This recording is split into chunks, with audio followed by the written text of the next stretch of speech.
Este programa é patrocinado pelos amigos e parceiros do Ministério Joyce Meyer.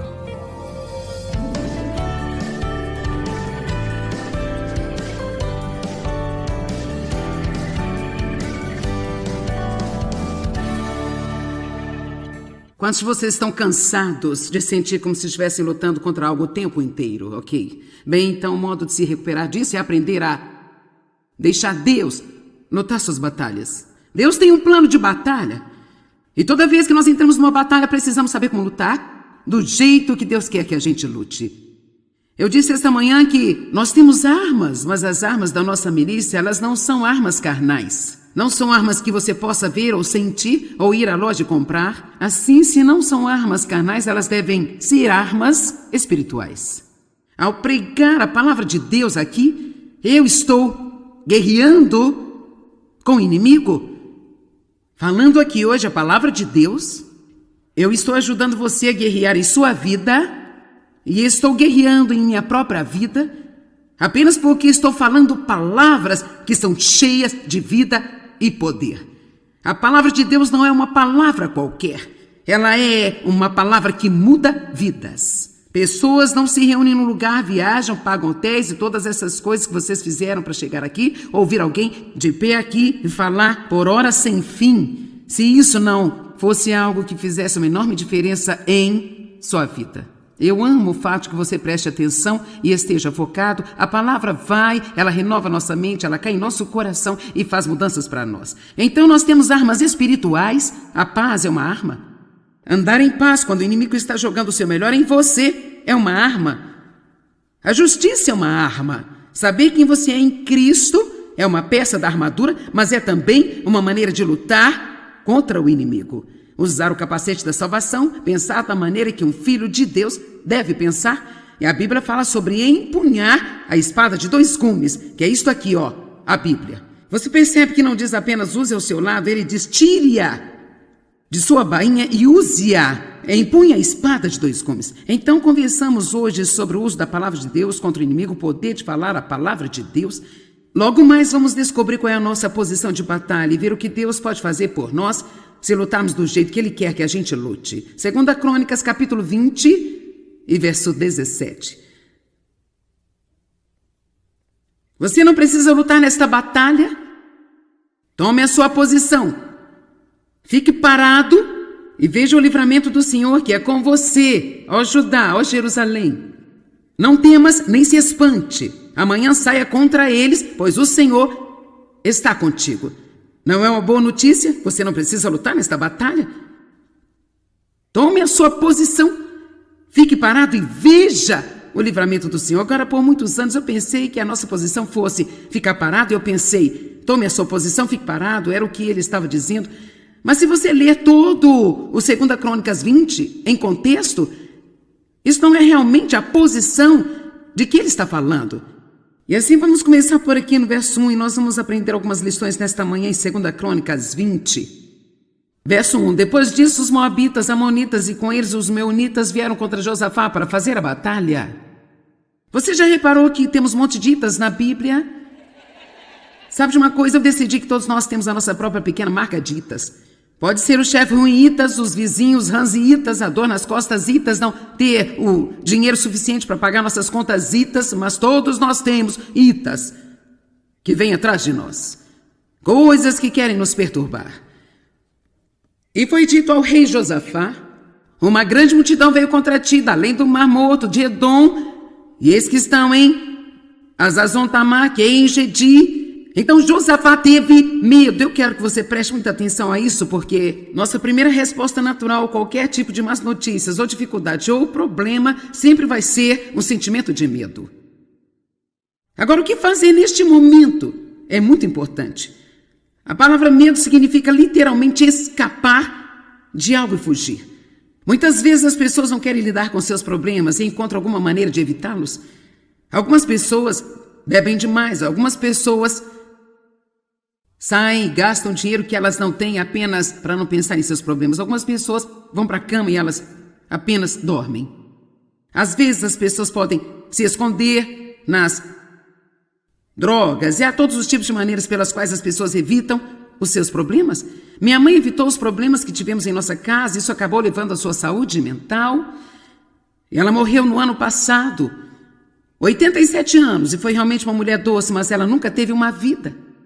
Ela realmente nunca viveu, ela nunca teve uma vida. E é tão terrível quando você vê alguém arruinar a sua vida, porque ela tem medo de confrontar ou enfrentar qualquer coisa em sua vida.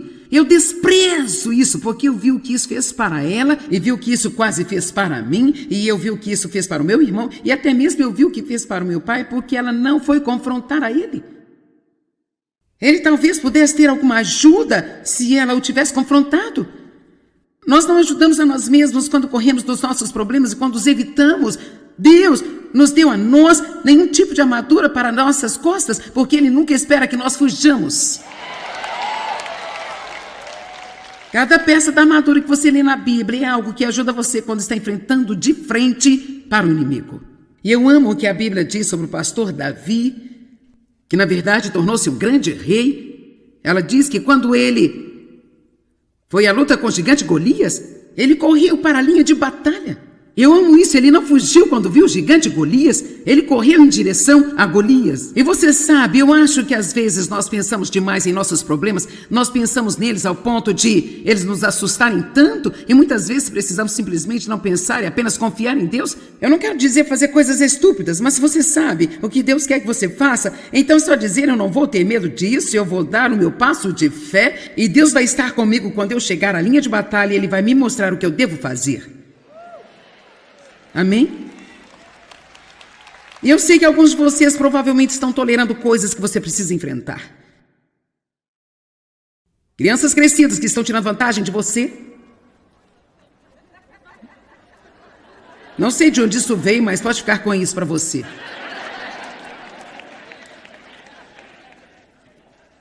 Amém? Nós precisamos enfrentar o que Deus quer que enfrentemos. Deus não nos deu um espírito de medo, mas de poder, amor e uma mente sã. Então precisamos lidar com o medo, não deixá-lo lidar conosco. Então, no minuto em que Josafá recebeu uma má notícia, ele temeu.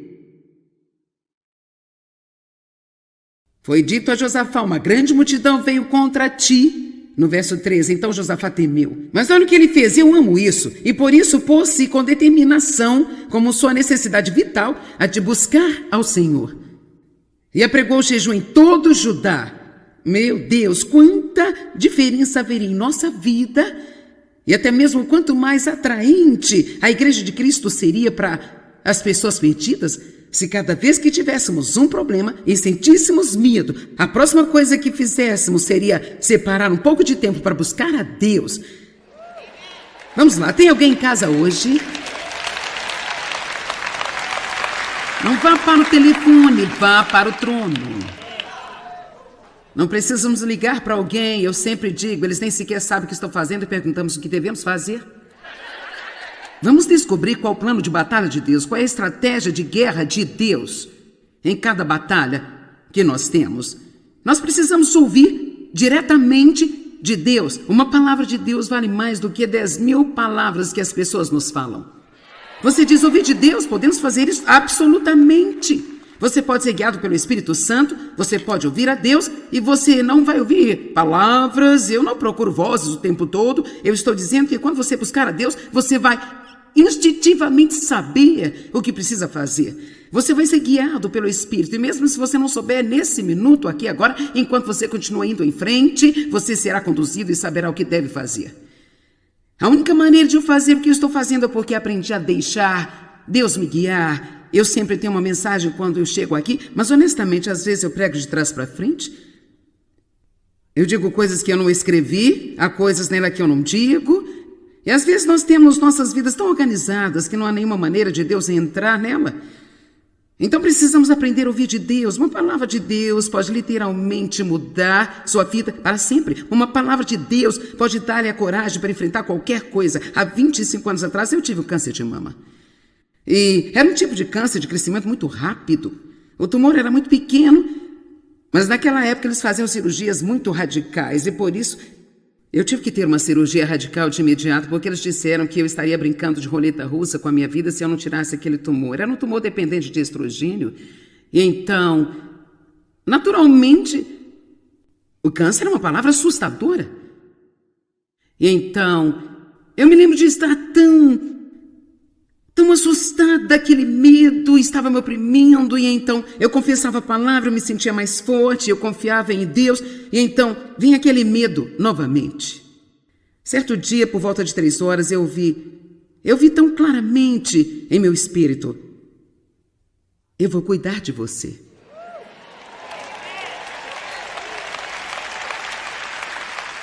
Você pode confiar em mim, eu vou cuidar de você. Agora você sabe o quê? 500 outras pessoas tinham dito isso para mim. Eu tinha dito isso para mim? Precisamos falar para nós mesmos em tempos de angústia. É bom ter encorajamento de outras pessoas, mas eu só estou dizendo que quando Deus disse isso para mim, isso foi como... Então a minha fé aumentou. A fé vem pelo ouvir e ouvir pela palavra de Deus. A fé aumenta quando você ouve de Deus. Eu estou feliz por você estar aqui para me ouvir, mas francamente espero que você ouça Deus através de mim. Eu espero que algo que eu diga vá fazê-lo ir para casa buscar a Deus nesta área para si mesmo, porque uma palavra de Deus vale mais do que 10 mil palavras de pessoas, mas nós não vamos ouvir de Deus se nós não separarmos tempo para buscar a Deus. Eu sei que há pessoas aqui que estão em vários lugares diferentes em sua caminhada com Deus. Eu posso dizer para alguns: buscai o Senhor, você sabe exatamente o que eu estou dizendo, e outros estão tipo assim, ó. Bem, eu tenho assistido você na televisão, achei que seria divertido vir aqui ver você pessoalmente. E sabe, você não sabe claramente o que significa buscar a Deus. Bem, basta ir para algum lugar e fechar a porta. Se você realmente não sabe como buscar a Deus, Ele irá encontrá-lo onde você estiver. Você não tem que ir encontrá-lo onde Ele está. Vamos lá, eu preciso dizer isso novamente. Eu disse que se você realmente não sabe como ouvir de Deus, a boa notícia sobre Deus é que Ele vai encontrá-lo onde você estiver. Tudo que você tem que fazer é sentar-se no lugar e dizer: Deus, eu preciso de você, eu estou com problemas, eu não quero apenas reagir com medo, eu não quero apenas reagir emocionalmente, não estou sabendo o que fazer, fala comigo, conduza-me e guia-me. Então, se você não vir de imediato, não fique todo frustrado e chateado. Quando o tempo acabar, então é só dizer: muito bem, Deus, eu não ouvi nada ainda, mas eu acredito que você vai levar-me e guiar-me enquanto eu começo a tomar medidas. Eu digo, você não pode dirigir um carro parado. Alguns de vocês têm que tirar a sua vida do estacionamento, começar a mover para Deus levar-me onde Ele quer. Certo? Ouvir diretamente de Deus. 2 Crônicas, capítulo 20, versículo 4. Então Judá se reuniu para pedir a ajuda do Senhor. Também de todas as cidades de Judá vieram para buscar ao Senhor e ansiar por Ele com todo o seu desejo. Eu amo isso. Essas pessoas eram sérias. Quantos concordam comigo que no momento em que você tem problemas e você sente medo, se você apenas tirar 15 minutos ou 20 minutos ou meia hora, o que leva para assistir ao programa de TV, vá, sente-se e diga: Deus, eu preciso ouvir de você. Eu preciso de sua direção. Meu Deus, como você acha que as coisas iriam mudar na sua vida? Não seria fenomenal? Seria apenas incrível. Verso 5. Então o rei Josafá levantou-se na Assembleia de Judá e de Jerusalém, na casa do Senhor, diante do pátio novo, e ele disse: eu amo esses próximos versos aqui. Nós vamos ler o verso 9, porque eu quero que você perceba que Josafá começa a conversar com Deus, mas leva 4 versículos para ele contar. E qual o seu problema? Nos primeiros 4 versos, tudo o que ele faz é dizer a Deus quão grande Ele é. Oh, cara, uma mensagem aqui. Ele disse: Senhor Deus de nossos pais, não és tu Deus no céu, e não és tu que reina sobre todos os reinos e as nações? Em tuas mãos está o poder, de modo que não há quem possa resistir a ti?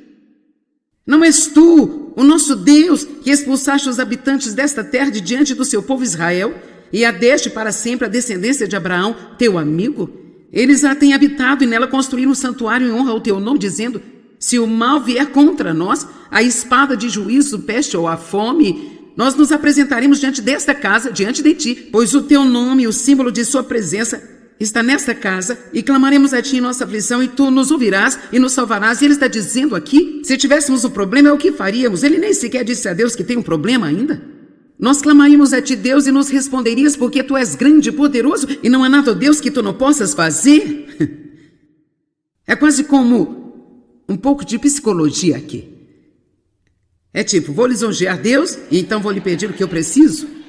E claro, Deus já sabe o que está vindo, mas eu amo o fato de que ele não apenas corre e começa a pedir algo.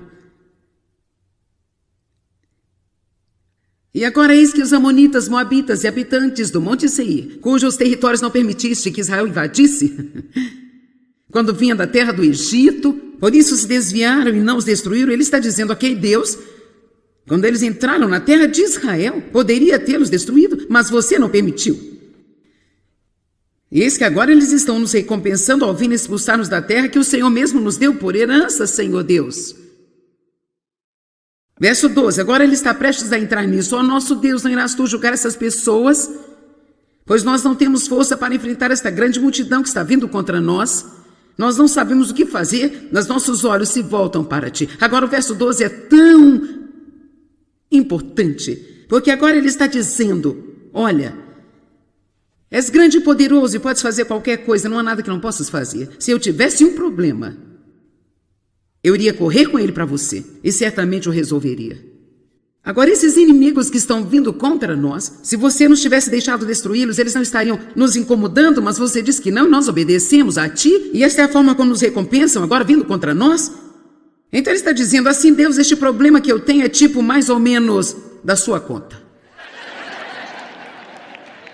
Sim, quero dizer, quando Deus abriu meus olhos para isso, eu fiquei tipo, que legal, sabe? E se um dos meus filhos quisesse emprestar o meu carro por uma semana, e ele chegasse e dissesse assim, eu posso pegar seu carro por uma semana? Pior que isso, apenas presumidamente pegasse minhas chaves e levasse o meu carro? Isso não seria muito bom. E mesmo que dissesse, eu vou precisar do seu carro por uma semana, eu poderia emprestar, mas eu não ficaria muito feliz com isso. Mas, por outro lado, se ele viesse, oh, mãe, você é a maior de todas. Eu digo uma coisa, mãe, se eu tivesse um problema, eu sei que eu poderia correr direto para você. E você nunca iria me desapontar, porque você é apenas a maior, a mais generosa, a melhor mãe, a mais maravilhosa. Mãe de todo esse universo. E eu te amo com todo o meu coração. Dá um abraço, mamãe. E, na verdade, eu tenho um filho de 34 anos que sabe como trabalhar isso bem. Ele é o meu bebê e ele tem 1,90 m e tem bastante músculo e ele me pega no colo e me leva pela casa inteira. Oh, mãe, você é a melhor mãe do mundo inteiro. E agora, então, se ele diz, a propósito, mãe, meu carro está estragado, eu queria saber se eu posso pegar o seu por uma semana? Não tem problema. Leve o carro, deixe-me pagar a gasolina, deixe-me dar algum dinheirinho para abastecer. Vamos lá, nós, por vezes, não somos muito inteligentes. Isso é tudo sobre adoração. É tudo sobre como colocar Deus em primeiro lugar. Se você observar a oração do Senhor, eu pensei sobre isso hoje. Nosso Pai que está no céu, santificado seja o seu nome. Nós o adoramos antes que haja qualquer menção de qualquer tipo de petição. O pão nosso de cada dia nos dá hoje? Não basta ele dizer o pão nosso de cada dia nos dá hoje. Nosso Pai que está no céu, tu és o maior de todos. Tu és santo, Deus. Você é o mais impressionante, você é o melhor, você é o maior. O pão nosso de cada dia nos dai hoje. E livrai-nos de todos os nossos inimigos, livrai-nos do mal. Eu estou lhe dando plano de batalha aqui hoje.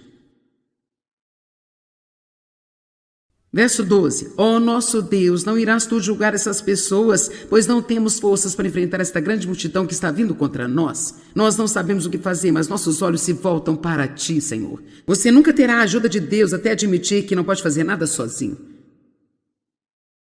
Uma das razões pelas quais nós nos desgastamos é porque nós apenas continuamos a tentar fazê-lo e não precisamos de ajuda. É como as criancinhas. Eles não podem amarrar os sapatos com um aninho de idade, mas eles querem. Eu faço isso sozinho, eu faço sozinho, eu faço isso sozinho. Eles vestem as suas roupas ao contrário, as camisas pelo avesso, as calças ao contrário.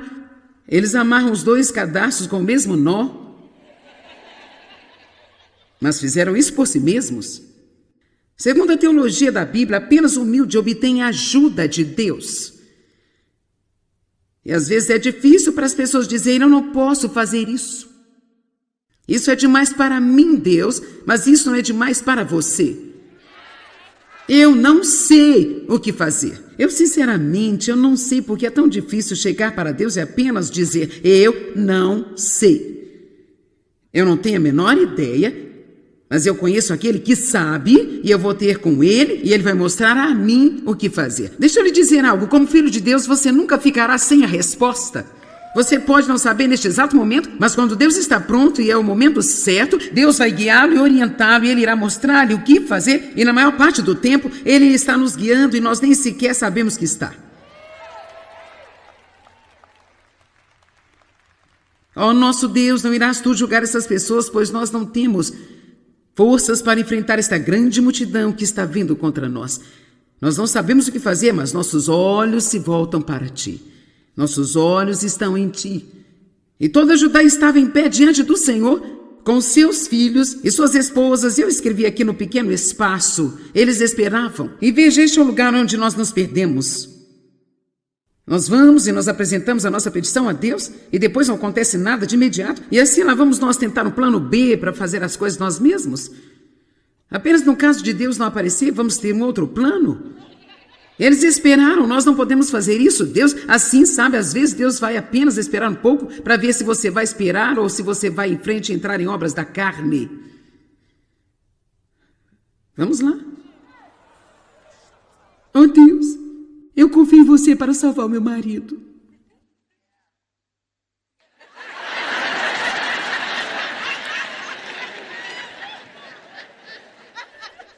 Mas apenas no caso do senhor precisar, eu vou comprar uns livros da Joyce Meyer, sublinhar certas coisas e eu vou colocar em torno da casa para ele ver.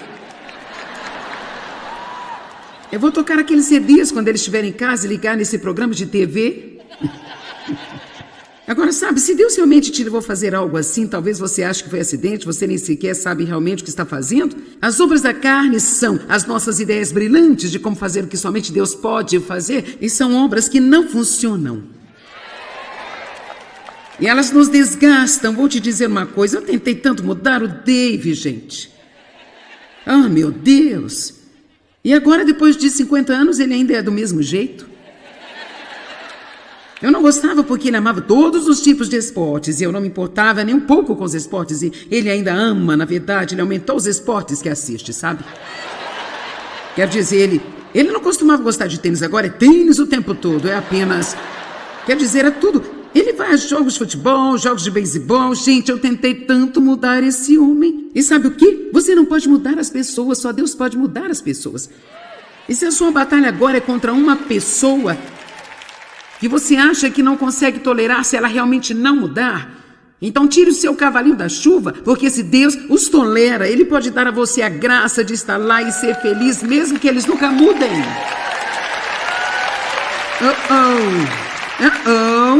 Ah, você está balançando a cabeça negativamente. Vamos lá, não me apedreje. Não estou falando sobre alguém que está batendo em você, abusando ou esse tipo de coisa estranha. Eu só estou falando sobre, sabe, as pessoas pedem divórcio porque seus maridos amam esportes. As pessoas pedem divórcio porque eles são incompatíveis. Bem, o que é incompatível? Quer dizer, Dave e eu somos tão diferentes como quaisquer duas pessoas podem ser. Eu falo muito, ele não fala nada. Eu fico preocupada com tudo e ele é tipo, lance seu cuidado, tudo vai ficar bem. Ele fala, você está correndo na frente de Deus. Eu digo, você está a 10 milhas atrás dele.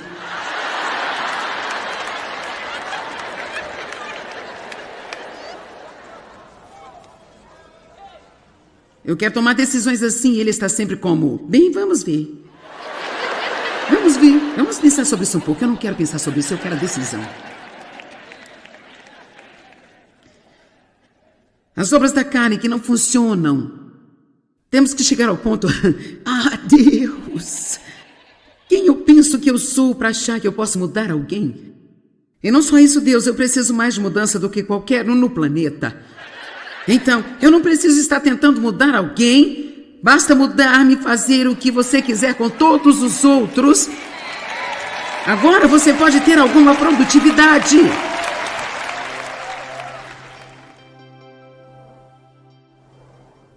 Bem, eu espero e oro para que o ensino de hoje o inspire a ir sempre a Deus em primeiro lugar, com suas lutas e deixá-lo lutar as suas batalhas. Obrigado, amigos e parceiros. Juntos, nós estamos compartilhando o amor de Cristo ao redor do mundo. Para saber mais, entre em contato conosco ou visite-nos online em joycemeyer.com.br. Junte-se a nós em parceria enquanto nós compartilhamos o amor de Cristo ao redor do globo.